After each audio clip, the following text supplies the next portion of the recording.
pour l'exploitation pétrolière et gazière. Et pour en parler, le directeur général de Petrosen EP, M. Thierno Seydouli, il est l'invité du JT de 20h. Bonsoir, M. Lee.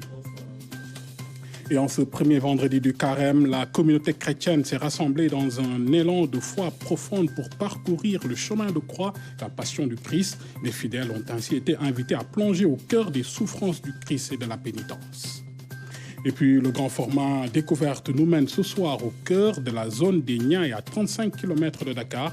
Sur place niche un sanctuaire exceptionnel dédié à la préservation des géants discrets de notre planète, le village des tortues, un complexe, vous allez le voir, botanique unique, refuge de spécimens remarquables. Voilà pour l'essentiel du menu de ce 20h. Bienvenue et merci de nous recevoir chez vous. D'abord, je vous fais lecture de ce communiqué de la présidence de la République par décision numéro 1C 2024 en date du 15 février 2024.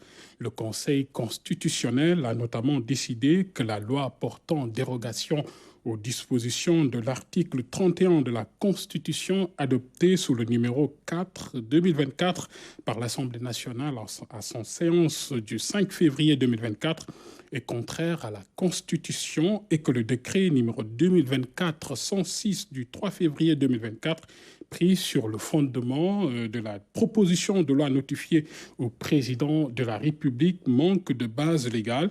Dans la même décision, le Conseil, constatant l'impossibilité d'organiser l'élection présidentielle à la date initialement prévue, invite les autorités compétentes à la tenir dans les meilleurs délais.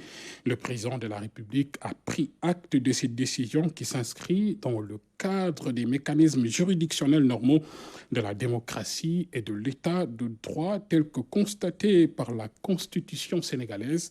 Le président de la République entend faire pleinement exécuter la décision du Conseil constitutionnel et à cet effet, le chef de l'État mènera sans tarder les consultations nécessaires pour l'organisation de l'élection présidentielle dans les meilleurs délais à Dakar le 16 février 2024. Le Premier ministre tend la main au secteur privé national. Au cœur des échanges, les enjeux majeurs qui façonnent le paysage économique du pays, avec un accent particulier sur la nécessité de pacifier l'espace public. Une rencontre cruciale qui dessine les contours d'un avenir économique prometteur où la création d'emplois et la stabilité des affaires sont prioritaires. Les détails avec Aramda. C'est le patronat dans son ensemble qui s'est prêté à cette séance d'échange ouvert. Le devoir de s'unir dans une conjoncture délicate, dira le Premier ministre. Il invite à forger dans la cohésion un chemin vers la prospérité et la stabilité. L'histoire nous enseigne que les périodes de crise sont souvent le creuset où naissent les grandes avancées. C'est dans ces moments que notre résilience et notre capacité à nous réinventer sont mises à l'épreuve. Aujourd'hui, je vous invite à faire preuve de cette même résilience, à saisir les opportunités qui se présentent à nous. Les prises de parole se sont enchaînées, laissant entendre les mêmes préoccupations, l'amélioration de l'environnement des affaires, la pacification de l'espace public propice au développement des affaires. Le véritable problème actuel de notre pays, c'est l'emploi des jeunes. Et l'emploi des jeunes passe nécessairement par l'accompagnement d'un secteur privé national fort qui peut permettre de donner aux jeunes de l'emploi, d'accroître les richesses de l'État et d'accroître notre capacité d'investissement interne. Nous devons aussi dire qu'il faut que vous diminuiez un peu quand même la pression fiscale. Je sais qu'il y a des besoins peut-être d'argent beaucoup plus, mais il faut réduire un tout petit peu ou faire ce que nous avions toujours proposé, le Yatal, dont on ne voit pas tout le temps cet élargissement de l'assiette qui devait permettre à la fois l'augmentation des recettes et une baisse de cette même pression. Il faut qu'on puisse la mettre en œuvre. Sur la digitalisation, je pense qu'il faut accélérer ce processus. Ceci permettrait de rendre plus efficace beaucoup de choses aujourd'hui, des services publics, la transparence et la lutte contre la corruption. L'exercice devra se répéter tous les 6 mois avec le Premier ministre. C'est une des nombreuses recommandations qui découlent de cette audience.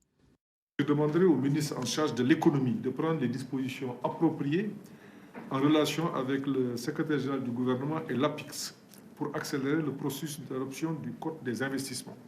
Je demande aussi au ministre des Finances d'étudier avec les départements ministériels compétents et en concertation avec le secteur privé les voies et les moyens d'élargir le contenu local. C'est une demande très forte. On l'a élargi au secteur des mines. Maintenant, il faut peut-être qu'on envisage de l'élargir aux autres secteurs et ça va permettre d'avancer sur certains dossiers. La dette intérieure a aussi beaucoup occupé les débats, l'apuration dans les meilleurs délais et la posture du Premier ministre.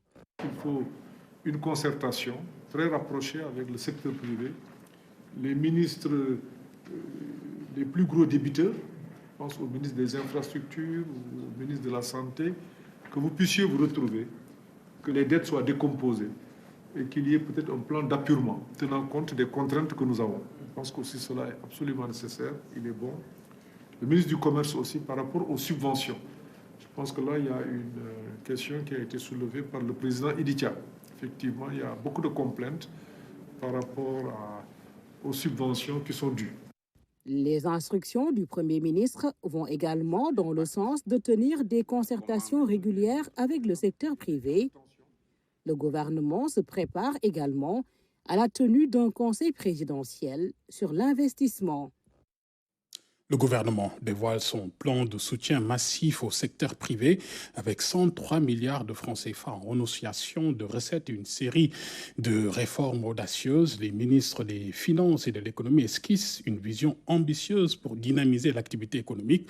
Au cœur de cette stratégie, une nouvelle orientation pour la gestion portuaire promettant de renforcer la compétitivité. Nous écoutons les explications des ministres des Finances et de l'Économie. Il y a eu des renonciations de recettes fiscales et douanières importantes. J'en veux pour preuve, uniquement pour l'année 2023, ce n'est pas moins de 103 milliards de renonciations de recettes. Premier point. Deuxième point, on se soucie de l'entreprise. Si le taux de pression fiscale en 2023 a été de 18,3%, normalement, en 2024, l'objectif était d'atteindre les 20%. Mais nous l'avons limité à 19,4%. Ce qui veut dire que certaines préoccupations du secteur privé ont été valablement prises en compte, en ce sens qu'on a beaucoup plus privilégié l'extension et l'élargissement de l'assiette. Et que pour 2024, en termes de mesures, quasiment, si j'énumère les 3 mesures qui dictent la politique fiscale en 2024, on verra quasiment qu'à part la TVA sur les prestations de services numériques, il n'y a pas une nouvelle taxation. Et je voudrais rassurer le secteur privé que ces priorités ont été intégrées déjà dans les réformes à mettre en œuvre dans le PAP 3 2024-2028. C'est d'abord l'accès au marché public.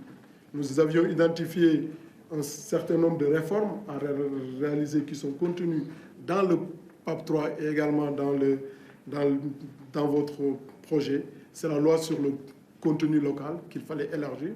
Donc c'est introduit dans le projet.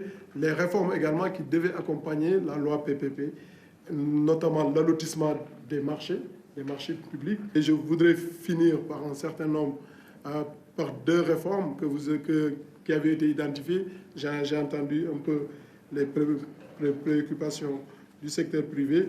C'est l'opérationnalisation de la stratégie nationale portuaire, qui est un enjeu majeur parce que ça concerne pratiquement tous les acteurs économiques, mais également, vous l'avez rappelé, la création d'une autorité de régulation portuaire qui doit venir parachever, Monsieur le Premier ministre, la stratégie nationale portuaire. Dans l'actualité également, plus bref, ce virage énergétique historique pour la Mauritanie et le Sénégal, le FLNG, l'unité flottante de gaz naturel liquéfié, pivot du projet Grand Tortue AEM GTA pour l'exploitation du gaz naturel liquéfié GNL, marque son arrivée triomphale à la frontière maritime des deux nations, avec une production prévue de 2,3 millions de tonnes de GNL par an. Le projet GTA mené par BP et ses partenaires s'annonce comme un levier majeur pour l'économie régionale, promettant de transformer la Mauritanie et le Sénégal en acteurs clés du marché mondial du GNL sur les 2 prochaines années. L'FPSO et le FNLG, ces géants des mers armés des technologies les plus avancées, inaugure une nouvelle ère pour l'exploitation pétrolière et gazière dans la région. Pour discuter de ces développements majeurs, nous accueillons sur notre plateau le recteur général de Petrosen EEP, Exploration et Production, M. Thierno Seydouli. Bonsoir, M. Ly, et bienvenue. Première question, M. Ly. Pourriez-vous nous expliquer l'impact stratégique de l'arrivée de FPSO, Léopold Sédar Senghor, et du FLNG, FLNG pour l'avenir de l'exploitation pétrolière et gazière au Sénégal? Je vous remercie, M. Fonseca. Bonsoir aux téléspectateurs de RTS.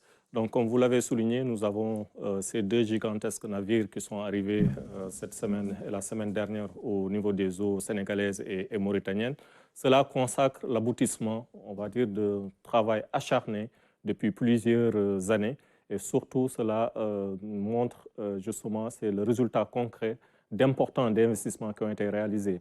Chacun de ces projets a nécessité presque plus de 5 milliards de dollars américains, c'est environ 3 000 milliards de francs CFA. Donc l'arrivée de ces 2 navires marque vraiment le début de la préparation à l'exploitation très prochaine du pétrole et du gaz.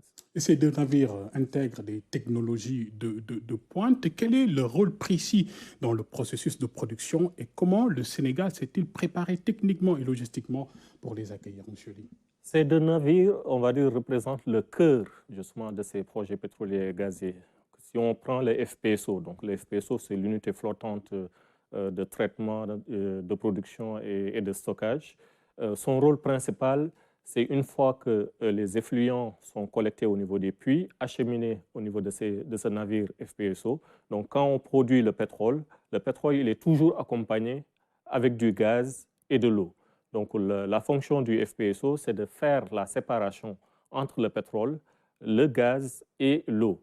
Donc le pétrole, qui est l'effluent qui est le principal sur le projet Sangomar, est traité aux spécifications, on va dire, commerciales, parce qu'il y a besoin d'avoir des spécifications pour pouvoir commercialiser ce pétrole. Et une fois que c'est traité par le FPSO, il est stocké à bord. Plus tard, lorsque nous aurons des quantités importantes, des pétroliers vont accoster pour justement qu'on décharge cela. Une partie servira pour le marché local à travers la Société africaine de raffinage. L'autre partie sera commercialisée au niveau international. L'eau qui accompagne cette production est traitée également pour enlever toutes les impuretés, enlever, on va dire, toutes les traces d'hydrocarbures avant de la rejeter en mer. Ceci dans le but de préserver la nature, donc la nature et l'environnement. Donc c'est au cœur de l'exploitation. Et le gaz, au début, il n'y aura pas suffisamment pour monétiser ça. Donc dans un premier temps, ce gaz sera réinjecté et donc c'est grâce à ce FPSO, ce gaz sera séché puis réinjecté dans le gisement. Donc c'est au niveau de ces FPSO également qu'on aura tous les techniciens, les ingénieurs qui vont habiter sur site 24 heures sur 24 et qui vont se relayer tous les 28 jours pour assurer l'exploitation. Donc c'est dire le rôle central que le FPSO a dans ce projet. L'autre navire, c'est le FLNG, donc c'est l'unité flottante de liquéfaction du gaz. Comme vous le savez, on a d'importantes réserves de gaz. Tout ne pourra pas être consommé au niveau local, ni en Mauritanie, ni au Sénégal. Donc une partie sera exportée. Donc le rôle de ce navire sera de transformer le gaz en liquide afin de pouvoir l'exporter pour le commercialiser, que ce soit en Europe ou en Asie ou vers d'autres marchés. Donc c'est pour faciliter le transport de ce gaz qu'il sera liquéfié et donc c'est ce navire qui aura cette fonction de transformer ce gaz, donc le refroidir jusqu'à presque moins 160 degrés afin d'avoir une phase liquide pour pouvoir le transporter et le commercialiser au niveau international. Et avec ces deux projets d'envergure, le FNLG devrait sortir entre 100 000 et 125 000 barils de pétrole par jour, et le projet GTA devrait produire environ 2,3 millions de tonnes de gaz naturel liquéfié par an. Pouvez-vous nous préciser les échéances du début de projection, du début, bien évidemment, de production pour chacun des deux projets? Donc, si on prend le projet Sangomar où le FPSO Léopold Sédar Senghor, justement, est partie prenante, et en tout cas partie intégrante de ce projet, il faut savoir que ce projet, on a pris la décision finale d'investissement depuis janvier 2020. Donc, depuis maintenant plus de 4 ans, on travaille pour délivrer ce projet. Donc, ce projet a été divisé en 3 composantes. Il y a d'abord le forage des puits. Donc, il fallait à peu près une vingtaine de puits, 23 plus précisément. Ces 23 puits ont été déjà forés et une bonne dizaine a été déjà complétée. Donc, sur ce côté, ça avance très bien. L'autre composante, c'est les installations sous-marines. Donc, une fois que le puits sort le pétrole et le gaz, ces effluents doivent être acheminés au niveau du FPSO. Donc, il y a nécessité de poser justement des tuyaux, des pipes pour acheminer ces effluents. Donc, la pose des pipes est en cours, c'est presque terminé, on est à presque plus de 97%. Et la dernière composante, c'était le FPSO qui vient d'arriver. Donc, chacune de ces composantes a été testée de façon séparée. Aujourd'hui, nous allons commencer le travail de connexion de ces différentes composantes. Et ensuite, une fois que ce travail est terminé, on va maintenant tester l'ensemble. Et donc, si tout se passe bien, on espère qu'au niveau de ce projet Sangomar, que le premier baril, nous l'aurons entre le mois de mai de cette année et le mois de juillet. Donc, au plus tôt au mois de mai et au plus tard mois de juillet de cette année. Pour ce qui est de l'autre projet, le projet GTA, donc, qui est un peu plus complexe parce que c'est un champ gazier, ce projet a été subdivisé en 5 composantes. De la même manière que sur Sangomar, donc, il y a nécessité de forer des puits. Donc, il y a 4 puits qui ont été forés, qui sont nécessaires pour le début de la production. Idem, il y a des installations sous-marines qui sont en train d'être mises en place par des navires justement de très haute technologie. Ensuite, le FPSO, peut-être qu'on y reviendra plus tard, dont la construction est terminée actuellement en cours de réparation en Espagne. Et il y a le hub terminal, donc les caissons qui étaient en construction au niveau du port de Dakar, qui sont terminés, installés. Donc ce travail a été acheminé et complété à 100%. Et enfin, le FLNG qui vient d'arriver. Donc une fois que le FPSO est arrivé, l'ensemble de ces composantes seront connectées. Et là aussi, on espère au cours du 3e trimestre de cette année de voir également le premier mètre cube de gaz sortir de ce projet Grand Tortue. Et justement, nous allons à la découverte maintenant d'une prouesse technologique flottante, M. Ly, le FNLG, vous l'avez dit, du grand projet Tortue AMI, un véritable géant des mers qui vient de jeter l'ancre sur la frontière maritime entre le Sénégal et la Mauritanie. Pour la première fois, une équipe de la télévision La Nôtre a eu l'exclusivité de pénétrer à bord de cette merveille de l'ingénierie. Long de plus de 300 mètres, ce navire regorge de technologies avancées dédiées à la liquéfaction du gaz naturel. C'est un focus réalisé par Yves Nelson Diono et Aramdao. Le FLNG, grandeur nature, si haut, si large. Il faudrait réunir 3 terrains de football pour se représenter ce bateau. Le bateau fait environ 300 mètres de long et quelques 60 mètres de large. Donc c'est un ancien méthanier qui a été transformé avec le rajout, on va dire, des unités de liquéfaction nécessaires et également le stockage du gaz liquéfié, donc dans 6 tankers qui sont disposés au centre du bateau et les unités de liquéfaction et de refroidissement étant disposées de part et d'autre. Donc c'est une unité qui est au cœur vraiment du process du projet GTA. Ensemble avec le FPSO. Exactement. Donc avec le FPSO qui est chargé du traitement, de la séparation entre les liquides et les gaz et l'eau naturellement. Le gaz est envoyé à cette unité-là pour y être, comme je disais, purifié davantage, mais vraiment liquéfié à moins 162 degrés pour pouvoir être exporté dans des tankers avec un gain de 600 fois, on va dire, le volume naturel du gaz. Sur ces chantiers de Keppel à Singapour, le FLNG a été façonné selon les spécifications requises. Ce bateau est en cours de construction donc, sur les chantiers de Keppel et avec un taux de progression actuellement de 96%. On est actuellement en train de faire tout ce qui est tests d'étanchéité qui sont en train d'être menés unité par unité par les équipes de Keppel sous la supervision de l'opérateur BP actuellement à Singapour. Comme pour le FPSO, l'autre principal navire du projet Grand Tortue Armeim, des ingénieurs du Sénégal ont fait le déplacement pour l'inspecter avant livraison. Dans la délégation, des experts de l'ANAM, l'Agence nationale des affaires maritimes. Comme vous le savez, les affaires maritimes ont des compétences dans le cadre de la construction, mais également de l'exploitation future de ces navires en tant qu'unité qui participe à la circulation en mer. Et nous gérons également de ce point de vue le travail maritime, les gens de mer qui vont opérer à bord. Et il était intéressant pour nous et très important d'ailleurs de venir en amont de l'arrivée des navires, les voir, anticiper sur des améliorations qui pourraient être faites pour optimiser leur exploitation. Pour l'ANAM, les piliers de cette visite d'inspection reposent sur 3 volets: sûreté, sécurité et protection.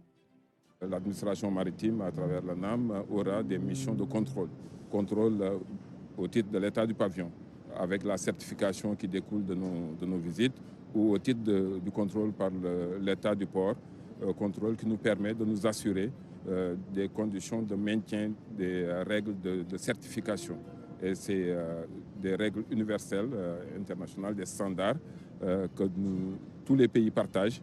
Et c'est ce qui nous vaut aujourd'hui la maîtrise de la question que nous avons avec un personnel qui a été formé.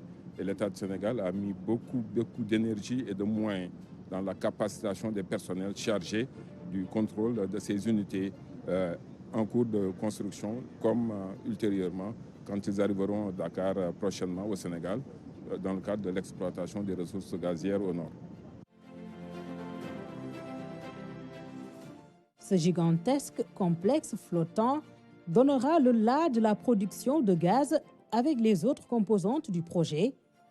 Un navire qui concentre plusieurs technologies pour traiter, liquéfier et stocker le gaz naturel partagé entre le Sénégal et la Mauritanie. Voilà pour ce grand format sur l'unité flottante de gaz naturel liquéfié, pivot du projet GTA. Un petit commentaire sur ce reportage, M. Ly? Oui, M. Fonseca, comme vous l'apercevez, c'est un gigantesque navire avec les dernières générations technologiques qui ont été intégrées dedans.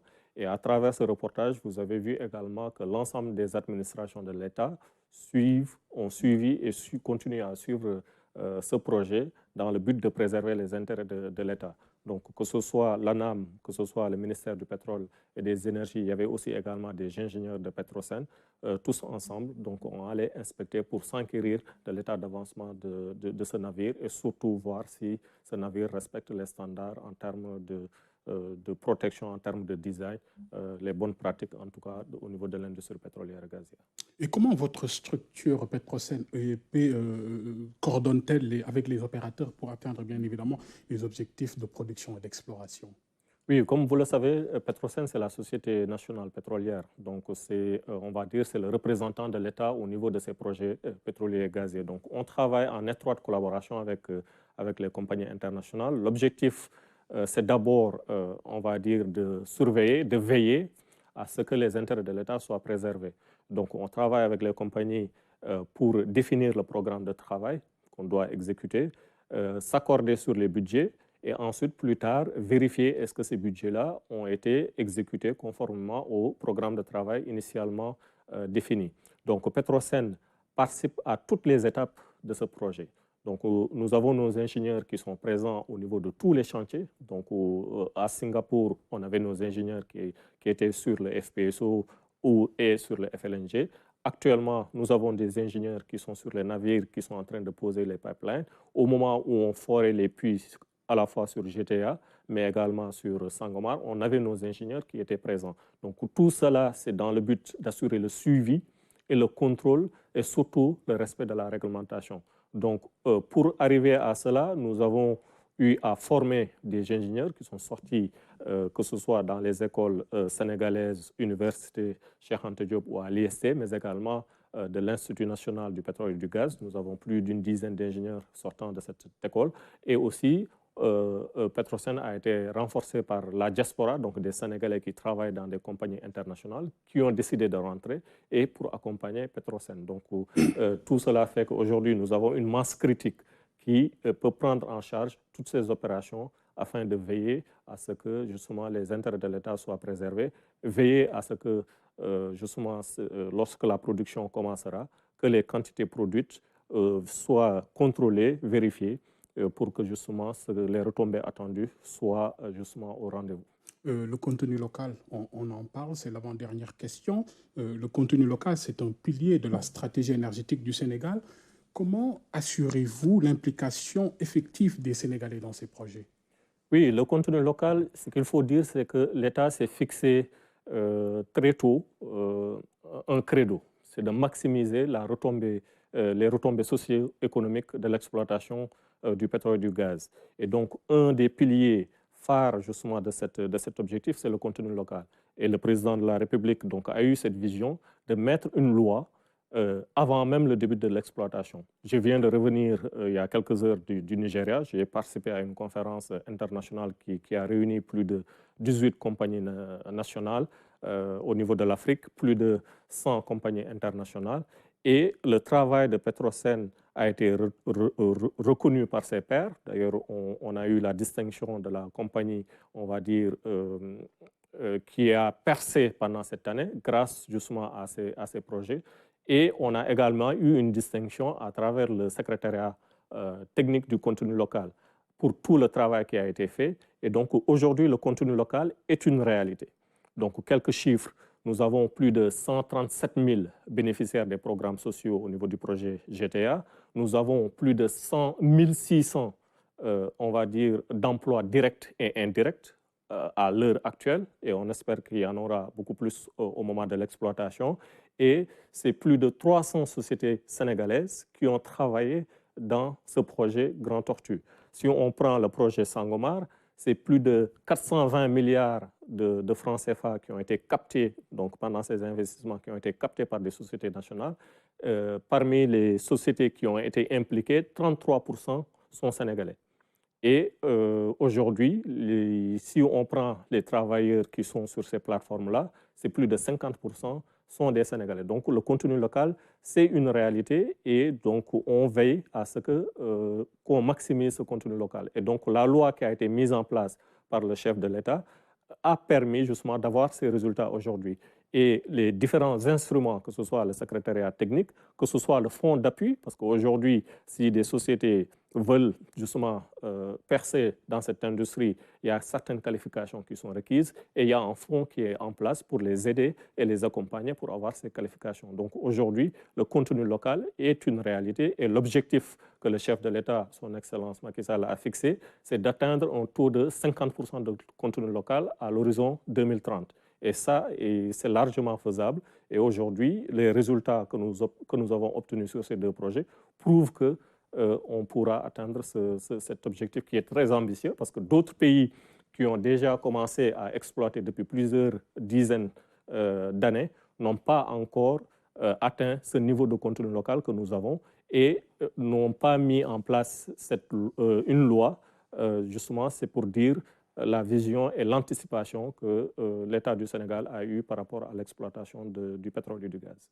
Et justement, M. Ly, en mars 2023, nos caméras ont pénétré les coulisses des chantiers navals de Singapour pour vous dévoiler l'assemblage final du FPSO, un colosse des océans long de 300 mètres, équivalent à 4 terrains de football. Ce mastodonte est prêt à révolutionner l'industrie pétrolière sénégalaise avec une capacité de production estimée à 100 000 barils par jour. Yves Nelson Diono et Ramdao nous embarquent dans le récit captivant de cette aventure industrielle au moment où le navire peaufinait ses derniers ajustements avant de prendre le large vers le Sénégal. Suivons tout cela. Ce géant des mers est déjà aux couleurs du Sénégal. Il s'agit du FPSO de Sangomar. Il va opérer pour tirer des eaux sénégalaises 100 000 barils de pétrole par jour. Le FPSO en français, c'est une unité flottante de production, de stockage et de déchargement de pétrole. Donc ce FPSO est prévu pour le champ Sangomar. C'est un FPSO qui fait à peu près 4 fois la taille d'un terrain de football. Donc il dispose de 14 modules. Le gigantisme de cette unité de production, de stockage et de déchargement du pétrole tient de l'ampleur de sa mission sous la conduite de Woodside. Il y a plusieurs centrales électriques au sein de ce FPSO. Les principales turbines sont des turbines à gaz. Donc, à côté de ces centrales électriques, il y a également le séparateur, donc l'unité de production. Donc, ce séparateur va permettre de pouvoir traiter le brut de Sangomar qui est contenu dans le réservoir. Donc, ce brut va passer via le réseau de pipeline et remonter jusqu'au FPSO. Une fois au niveau du FPSO, on va avoir un amalgame, disons des hydrocarbures. On va avoir du pétrole, on va avoir du gaz, on va avoir de l'eau. Donc il faut une unité de séparation, n'est-ce pas? Ensuite, à côté de cette unité de séparation, il va y avoir également tout un processus pour gérer le gaz. Parce que le gaz va être réinjecté dans un premier temps, en tout cas au niveau de la phase 1, dans le réservoir. Ensuite, il y a également toute la gestion de l'eau. Donc l'eau produite doit répondre et qui va être par la suite déversée en mer, doit répondre à des critères très très stricts qui sont prévus par les normes internationales. Donc il faut une unité de traitement de cette eau. Son allure et sa prestance rendent fier. En termes d'envergure, nous parlons d'une unité sur une longueur de 370 mètres de long, sur 60 à 70 mètres de large. Et la torche fait une hauteur de 145 mètres à partir du deck. Donc c'est vraiment des dimensions très impressionnantes qui vont au-delà, on va dire, voilà, des unités qu'on a vues jusque-là. Donc l'unité est actuellement, on va dire, a été en construction au niveau de la Chine. Depuis fin décembre, elle se trouve au niveau de Singapour pour y faire la finalisation des travaux, notamment de commissioning. Et il n'est pas qu'aux couleurs du Sénégal, il arbore déjà fièrement son nom de baptême, Léopold Sédar Senghor. Nous en sommes très très fiers. Donc c'est une instruction, ils ont une consigne qui nous vient des plus hautes autorités de l'État, donc du président de la République, et cela témoigne donc de l'ancrage local de ce projet au niveau du Sénégal. Ce FPSO de Sangomar est à plusieurs égards une réussite. Le point focal, c'est la personne désignée au sein de la direction des hydrocarbures pour assurer la collaboration et les communications avec l'opérateur. Et sur ce projet de Sangomar, il s'agit de Woodside. Donc il est chargé d'assurer également la coordination, il est chargé également de collecter toutes les informations, de les centraliser, mais également de les partager et au besoin de remonter à l'autorité à temps. Le Léopold Sédar Senghor donne rendez-vous sur le gisement pétrolier de Sangomar. De jeunes ingénieurs sénégalais font partie de l'équipe des futurs opérateurs du FPSO. Ils ont été recrutés puis envoyés en formation. À Singapour, ils commencent déjà à prendre leur marque à bord de ce navire de production de pétrole.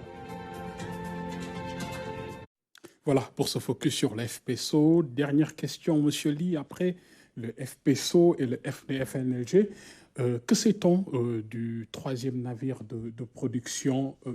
Son arrivée est prévue pour quand exactement? Oui, il s'agit du FPSO de GTA, donc, qui était en construction en Chine. Et au moment où on avait finalisé les travaux et on s'apprêtait justement à embarquer le FPSO pour venir au Sénégal, malheureusement, un typhon s'est abattu au niveau de la Chine, donc, qui a fait dériver le navire quasiment de 200 mètres de là où il était initialement. Et donc, après les travaux d'inspection, nous avons constaté qu'il y avait eu quelques dégâts. Et nous avons décidé justement de faire ces réparations au niveau de Singapour. Donc ces réparations avaient été faites au niveau de Singapour. Ensuite, le navire avait quitté il y a quelques mois Singapour pour faire ensuite une escale au niveau de l'île Maurice. Et c'est là où on a découvert que les chômeurs, donc c'est on va dire, c'est les fair leads, comme on le dit en anglais, c'est ce qui permet de faire ancrer le navire une fois qu'il sera sur place au niveau de la zone GTA. Donc nous avons constaté qu'il y avait des dégâts là-dessus. C'est là où là encore une fois, on a pris la décision justement de l'amener en Espagne pour réparation. Donc actuellement, ce navire est en Espagne pour réparation et on espère, donc les travaux ont déjà débuté et on espère qu'il sera sur le site de GTA d'ici le mois de mars. Et donc, ce qui permettra d'avoir toutes les infrastructures sur ce projet-là prêtes justement et disponibles au niveau du site pour commencer l'exploitation du gaz. Je ne vais pas conclure sans parler un peu justement des retombées parce que tous les Sénégalais attendent impatiemment le premier baril et le premier mètre cube de gaz. Ce qu'il faut savoir, c'est que justement, comme vous l'avez vu, l'exploitation aura déjà un impact sur l'économie. Donc, on voit le taux de croissance du Sénégal qui va battre des records grâce à l'exploitation du pétrole et du gaz. Il y aura des revenus qui seront générés et grâce à la loi de répartition, ces revenus justement seront gérés de façon optimale et surtout de façon transparente. Et il y a une quote-part qui est réservée aux générations futures parce que nous savons tous que le pétrole et le gaz, c'est des ressources, on va dire, périssables, non renouvelables. Donc, il faut penser à l'après-pétrole. D'autres retombées, c'est le contenu local dont je disais tantôt, où des Sénégalais ou des sociétés sénégalaises locales pourront travailler. Mais surtout, ce qui est le plus important, c'est l'utilisation qu'on fera du pétrole et du gaz au niveau local. Donc, il y a des stratégies qui ont été élaborées. D'abord, la stratégie Gas to Power. On va utiliser le gaz pour faire de la génération d'électricité et ceci permettra de réduire le coût de production de l'électricité. On espère que les Sénégalais sentiront cela. Et le gaz, on l'utilisera également pour faire de l'engrais, de l'urée. Donc, ça va contribuer à développer le secteur de l'agriculture. Et enfin, le pétrole. La SAR a fini son projet de réhabilitation. Et donc, grâce à ce pétrole, à la SAR, ce pétrole sera raffiné au niveau local. Et donc, nous obtiendrons le carburant nécessaire, ce qui permettra de sécuriser l'approvisionnement du pays. Donc, merci beaucoup, Monsieur Thierno Seydou Ly. Merci d'avoir accepté notre invitation. Je rappelle que vous êtes le directeur général de Petrosen Exploration et Production. Merci. La Sénélec et l'Académie nationale des sciences et techniques du Sénégal inaugurent une nouvelle ère de collaboration scientifique et technique. À travers un protocole d'accord généreux, l'Académie bénéficiera gratuitement de locaux ultramodernes de 1200 mètres carrés initiés dans un immeuble de 20 étages en plein cœur de Dakar. Amadou Diallo. Une doléance de plus de 25 ans vient ainsi d'être satisfaite. L'Académie nationale des sciences et techniques du Sénégal obtient à travers cette signature de protocole d'accord avec la Sénélec la construction et l'aménagement de nouveaux locaux. Un siège de 1200 mètres carrés équipé à 100% par la Sénélec.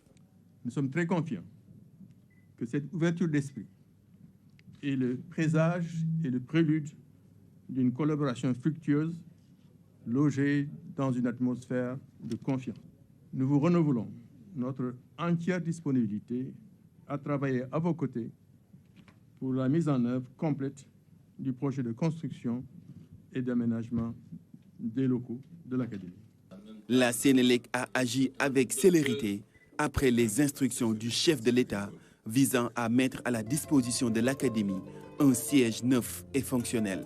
Suivant les instructions de son Excellence, Monsieur le Président de la République, il a été convenu d'octroyer à l'immeuble à l'Académie des sciences, avec droit immobilier réel, à titre gracieux et sans contrainte financière, les 2 niveaux d'étage du bloc C de 600 mètres carrés chacun, soit une surface totale de 1200 mètres carrés, et j'y insiste, 1200 mètres carrés qui seront également équipés par Sénélec pour vous permettre de fonctionner dès que vous en prenez possession.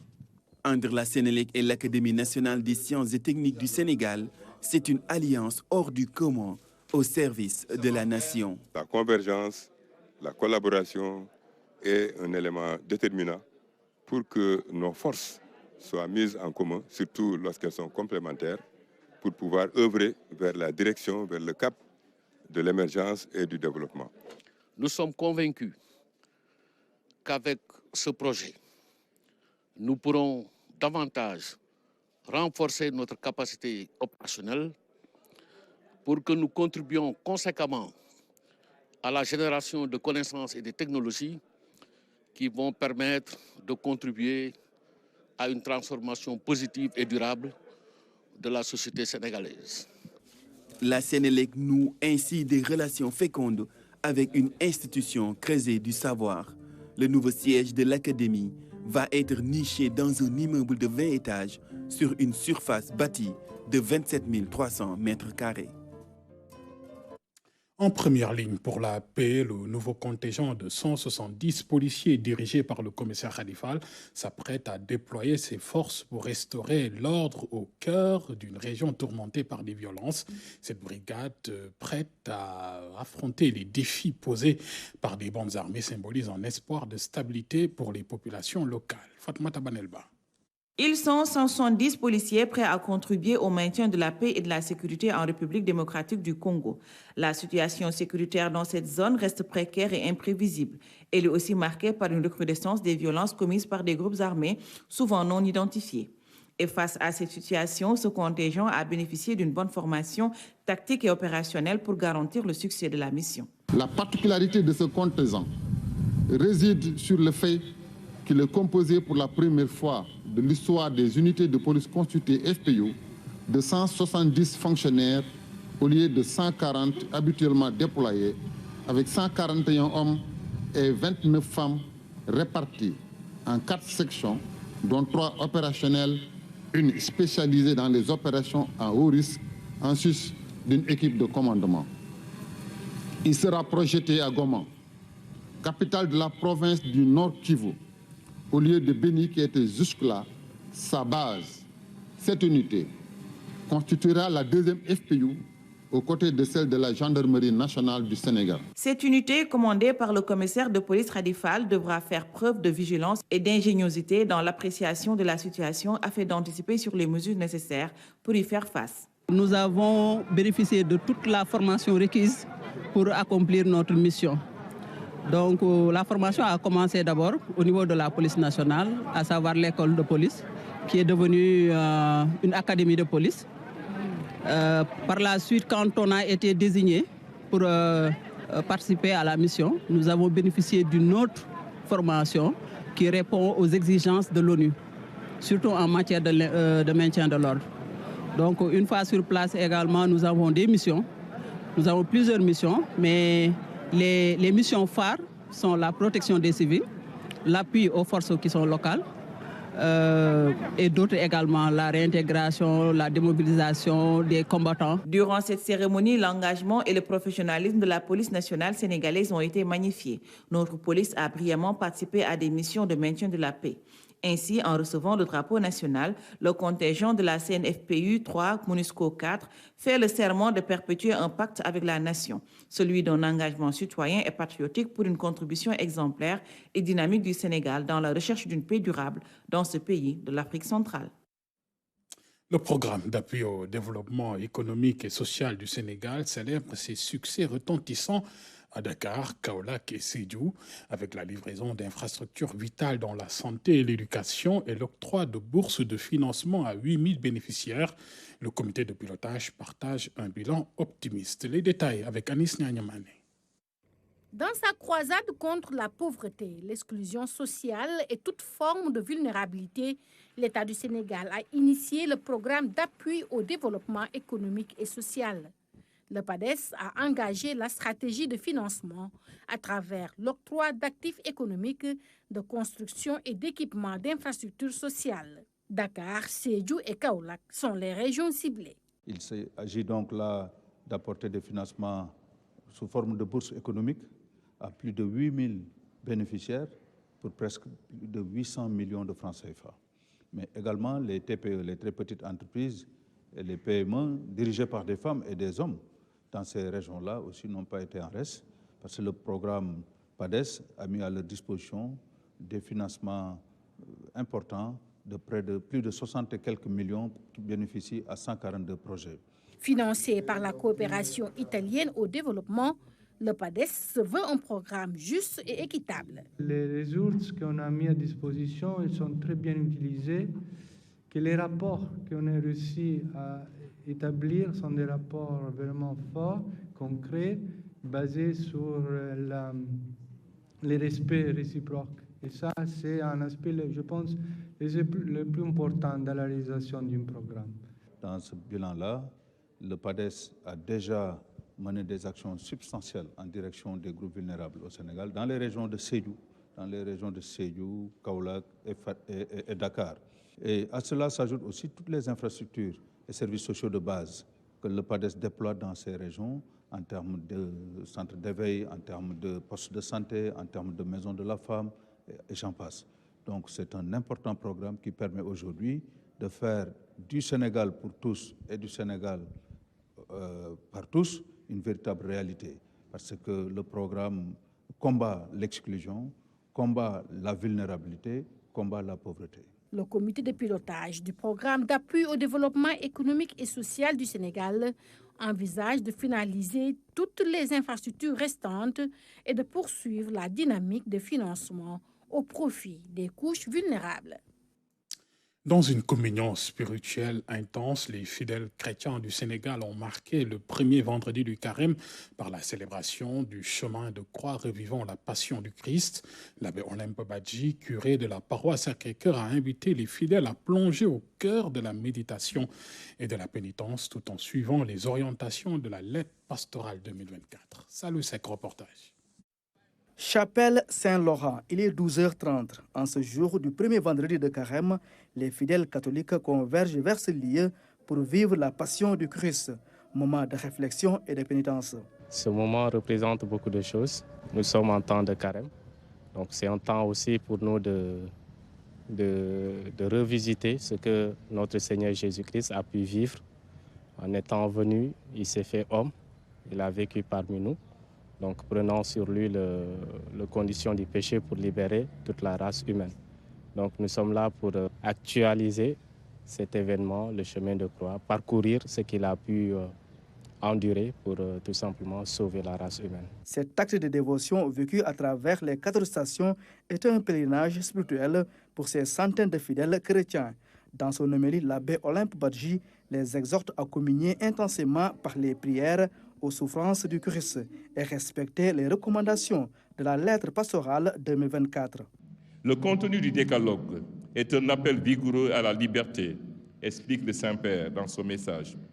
Le carême, rappelle-t-il, est un temps de grâce, durant lequel le désert redevient, comme l'annonce le prophète Osée, le lieu du premier amour. L'exode de l'esclavage vers la liberté est donc une démarche qu'il faut rendre concrète. Pour cela, le souverain pontife explique la nécessité de voir la réalité tel le Seigneur qui a su voir les misères du peuple en Égypte. Un chemin vers la réalité, mais un chemin qui passe par des interrogations. Pendant 40 jours, les chrétiens vont emprunter tous les vendredis le chemin parcouru par le Christ avant sa crucifixion, un cheminement rappelé par l'Église à travers des messages de paix et de justice sociale. Et nous lui demandons en ce temps de carême qu'il nous convertisse tous, qu'il convertisse nos regards, qu'il convertisse nos gestes, qu'il convertisse tout notre être, pour qu'ensemble, nous puissions continuer de bâtir un Sénégal de justice, d'amour et de paix. Ce premier chemin de croix a été pour les fidèles un grand moment de recueillement. Des prières ont été formulées pour la paix dans notre pays. La rubrique découverte à présent, elle nous mène au cœur de la zone des Niayes, à seulement 35 km de Dakar.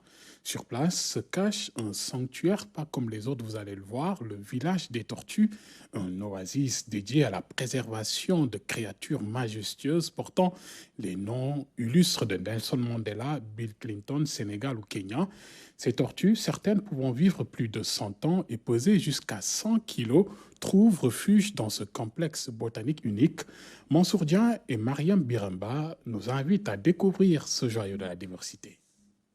À l'ombre des arbres appelés Khewar ou Afanya sénégalensis, les tortues se prélassent. À l'image de Nelson Mandela, 110 ans, ou Bill Clinton, 86 ans, ces animaux trouvent dans cet endroit boisé et spacieux des conditions favorables pour leur préservation. On a la plus grosse tortue qu'on appelle la tortue sulcata. C'est la plus grosse tortue de l'Afrique de l'Ouest. C'est une tortue qui peut peser au maximum 100 kg et qui peut vivre jusqu'à 150 ans. Sur une superficie de plus de 2 hectares, des enclos sont aménagés avec de l'eau et de la nourriture adaptée. Ici, les tétrapodes font l'objet d'une attention particulière de la part des conservateurs du site. Donc c'est une tortue herbivore. Comme là, vous le voyez, en ce moment-là, elle est en train de manger de la paille d'arachide. Donc des fois, on change leur alimentation. Souvent, on peut donner des feuilles de chou, des pastèques ou d'autres légumes ou fruits. Chaque année, elles peuvent avoir à partir de 13 jusqu'à 30 œufs. Mais sur les 30 œufs, il y en a seulement que les 40% qui peuvent survivre dans le milieu naturel. Parce qu'il y en a les prédateurs, comme genre les varans. Mais comme là, au village des tortues, on a une écloserie pour garder les œufs des tortues et aussi pour éviter les prédateurs de manger les œufs des tortues. Donc là-bas, on peut avoir plus de 60% de survie. Les tortues sont réputées avoir une longue vie. Comment détermine-t-on leur âge? Et donc au niveau de l'écaille, là, on a des sillons. Donc chaque sillon, ça compte 1 an de croissance et les sillons sont superposés jusqu'au milieu. Donc ça nous permet de compter l'âge de la tortue. On voit que les mâles ont des fourches jugulaires plus développées que la femelle. Et là, on voit que les mâles aussi ont des plastrons qui sont creux, concaves, parce que ça facilite l'accoulement. Les mâles sont plus grosses que les femelles. Donc, elles peuvent aller jusqu'à 100 kg par rapport aux femelles qui peuvent aller jusqu'à 60 kg. Donc, comme là, vous voyez, les femelles aussi ont des fourches jugulaires moins développées que les mâles.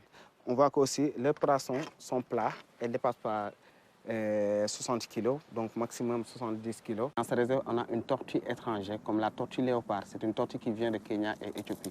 Parce que sa carapace, ça ressemble comme la peau du léopard. Situé dans le département de Sangalkam, au cœur de la réserve botanique de Noflay, le village comprend 8 sortes de tortues. Elles sont réparties en 3 catégories, tortues d'eau douce, terrestres et amphibiennes. Cette diversité accueille des milliers de visiteurs. Avant, on se retrouvait plus de 17 000 visiteurs par an à cause du Covid. Donc, on se retrouve plus de 10 000 visiteurs par an. Marie et ses amis sont en vacances à Sali. Depuis la France, la visite au village des tortues était inscrite dans leur agenda. Il y a beaucoup de tortues, elles ont l'air bien protégées, tant mieux, parce qu'il en manque dans le monde, des tortues. Et je trouve que c'est bien ce concept-là. Abdoulaye Sek, lui, dirige une ONG œuvrant dans l'environnement à Bambilor. Pour la première fois, il met les pieds dans cet espace. Une grande découverte. Mais aujourd'hui, nous n'avons pas l'habitude de voir des tortues. Aujourd'hui, je me suis rapproché d'elles au plus près. J'en ai beaucoup appris et certaines viennent même de la France.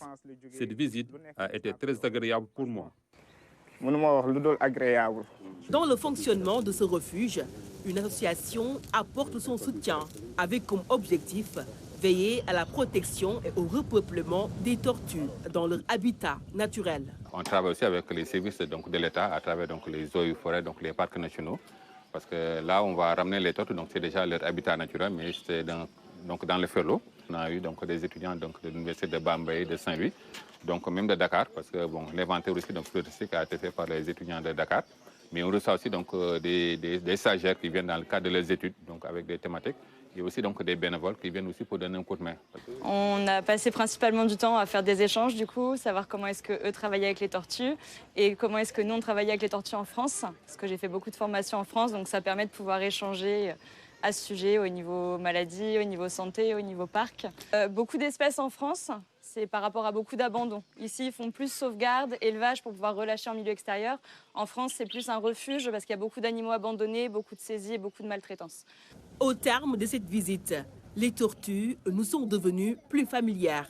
Elles se dévoilent de par leur calme et leur patience. Selon certains, elles symbolisent le bonheur et la longévité, d'où leur nom en wolof, Monat. Voilà pour ce grand format découverte sur le village des tortues. Sur l'international, l'opposant russe Alexei Navalny est décédé ce vendredi en prison. Principal opposant au président russe Vladimir Poutine, Navalny était considéré comme un symbole en Russie. Le récit de Seydina Lunfal. Il était âgé de 47 ans et purgeait une peine de 19 ans pour extrémisme dans une colonie pénitentiaire de l'Arctique. L'opposant russe Alexei Navalny est décédé ce vendredi en prison. Il aurait fait un malaise après une promenade. L'opposant avait enchaîné les problèmes de santé liés à une grève de la faim et à l'empoisonnement dont il avait été victime en 2020 et auquel il avait miraculeusement survécu. Mais cela ne l'avait pas empêché de continuer à critiquer le président russe Vladimir Poutine et le gouvernement. Début février, il avait appelé à travers son équipe sur les réseaux sociaux à des manifestations partout en Russie lors de la présidentielle prévue du 15 au 17 mars. Le décès en prison du principal opposant au régime de Moscou a suscité la tristesse et la colère de la communauté internationale. Elle pointe Vladimir Poutine comme seul responsable.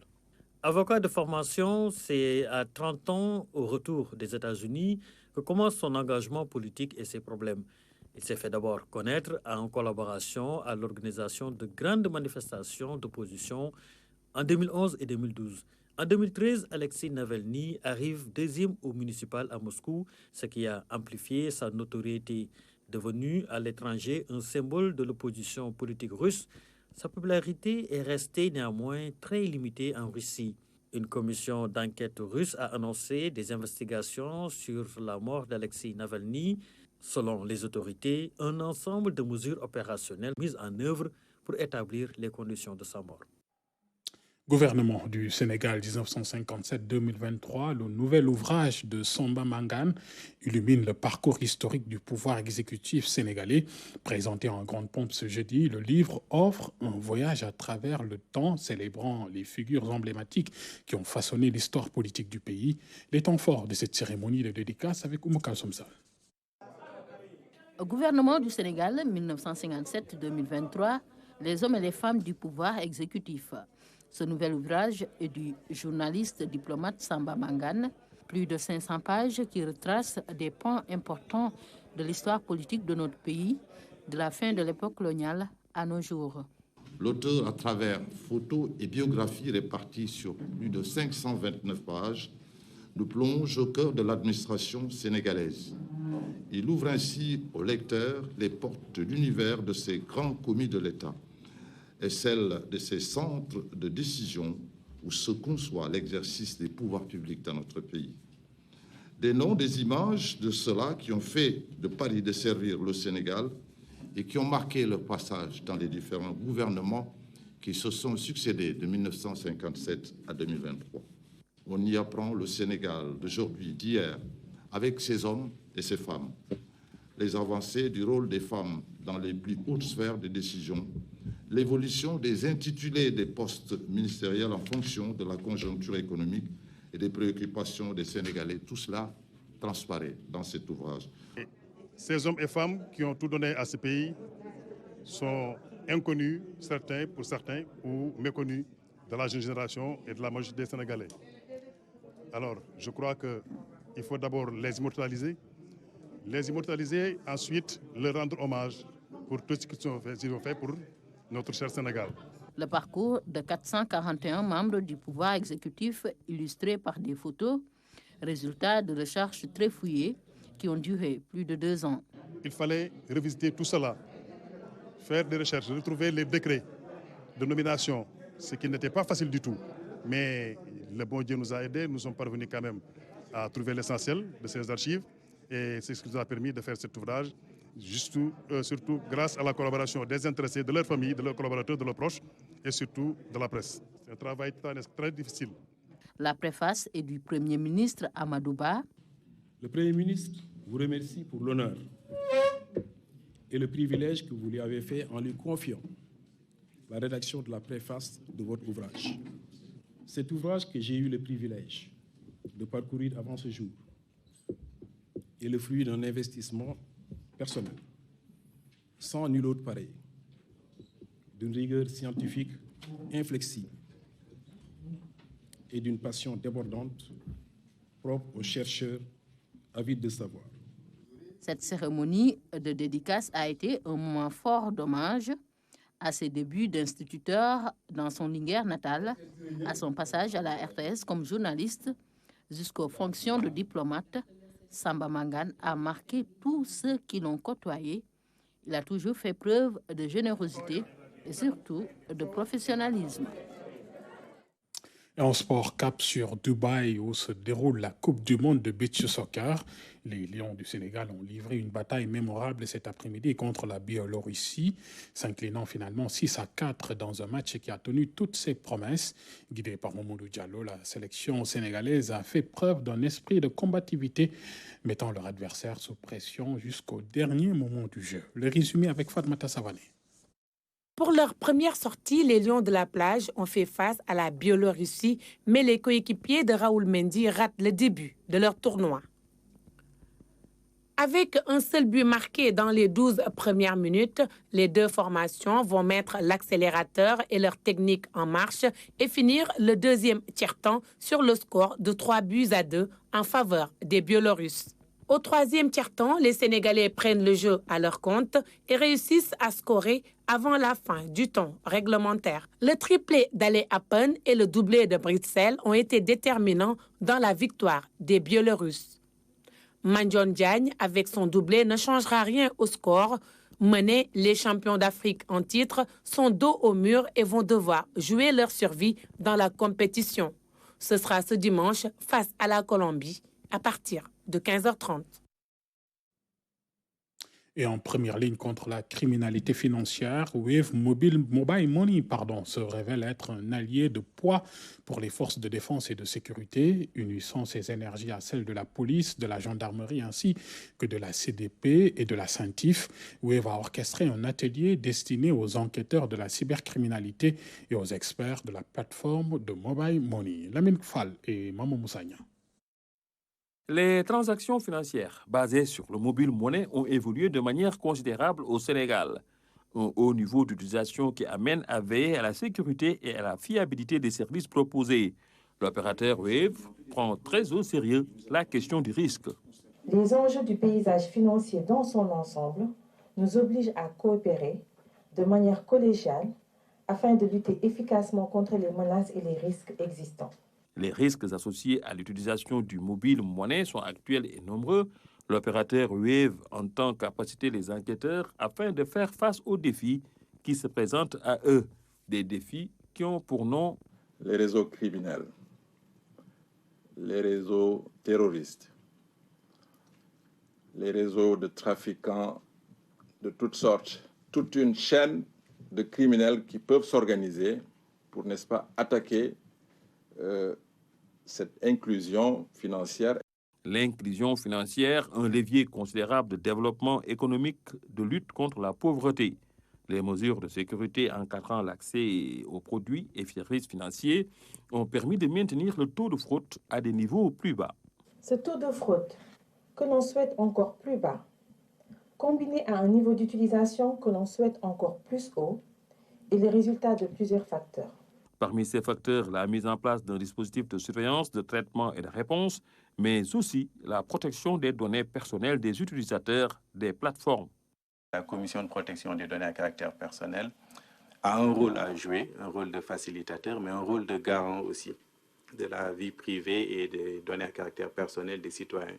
Il s'agit d'une thématique qui nous intéresse tous. Chacun d'entre nous a un compte Wave, Orange, Free et autres. L'appétit criminel des délinquants financiers est un fait. Autant la finance, la sécurité est une matière inclusive. Les forces de défense et de sécurité comptent bien accompagner cette politique d'inclusion financière en la sécurisant. Ainsi va l'actualité de ce vendredi soir, mesdames et messieurs. Merci de votre attention, merci de votre fidélité. Je vous souhaite une agréable soirée.